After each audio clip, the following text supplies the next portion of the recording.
Hi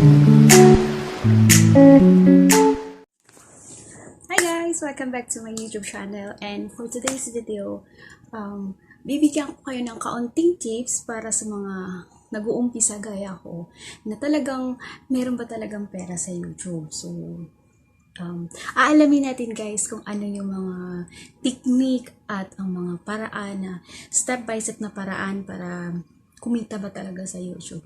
So, kung interesado ka, so keep on watching. 1 hour So, later. umpisahan na natin kung paano ba talaga mag-uumpisa sa YouTube. Unang-una guys, may bibigay ako ng tips sa inyo. Yung kaalaman ko lang din ha, hindi po ako professional na vlogger or matagal na. So, ako din po ay isa pong nag-uumpisa din sa mga sikreto na paano ba tayo kikita sa YouTube. So, yun, umpisahan na natin guys. Hindi kasi ako masyadong familiar din. Of course, nag-uumpisa lang ako. So, unang-una guys, ang gagawin po natin para mag-umpisa sa YouTube at magiging member tayo sa YouTube, syempre gagawa ka ng account na as a YouTube or gagawa ka ng YTC, ang tinatawag na YTC, yung your YouTube channel. Yung magiging channel mo. So, yun yung number 1. Then, number 2, mag-upload ka ng mga videos or mga content na madaling ma-search ng mga tao at yung mga talaga siya, searchable, gaya ng mga tutorial, mga kung ano-ano pong pwedeng nakuhan mo na in the spot na videos, mga balita, yung mga ganun, mga, for example, sa mga virus, ngayon, viral talaga yung sa China na virus. Ay, number 3, maghanap ka ng mga taong isasub ka o magiging followers mo para at least lahat ng mga videos mo, panonoorin nila.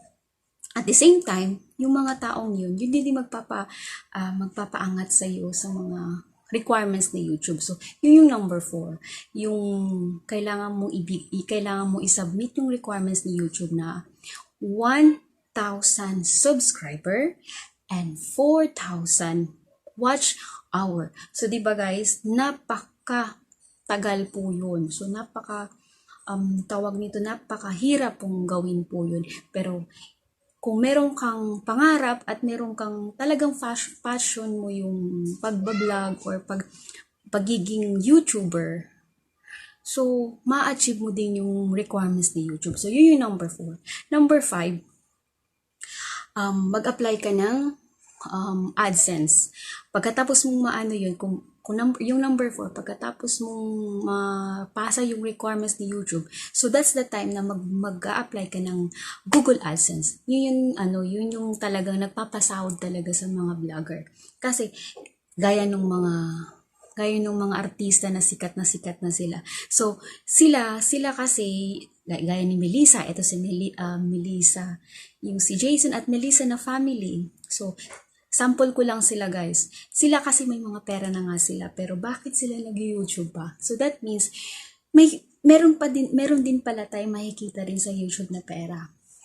So lahat ng mga lahat mga pangyayari sa buhay nila, so sinishare din nila sa mga tao ng mga gaya ko na followers nila ako. So yun yung sample ko guys. So at the same time, yung number 5, ang number 5 na yun yung si Google po talaga ang nagsusweldo sa mga vloggers, hindi po si YouTube. So after that, makukuha mo yung mga requirements ni YouTube at bibigyan ka na, napapadalan ka na ni Google AdSense, yun yung time na mag-start ka na ng magiging sahod. So yun lang guys, sana may natutunan po kayo sa video na ito at kung hindi ka pa nag-subscribe sa channel ko, please,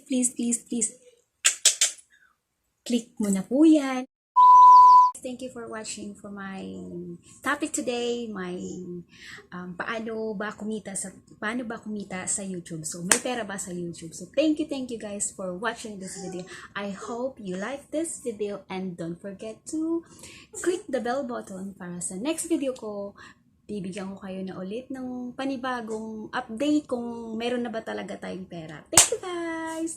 See you on my next video. I love you guys.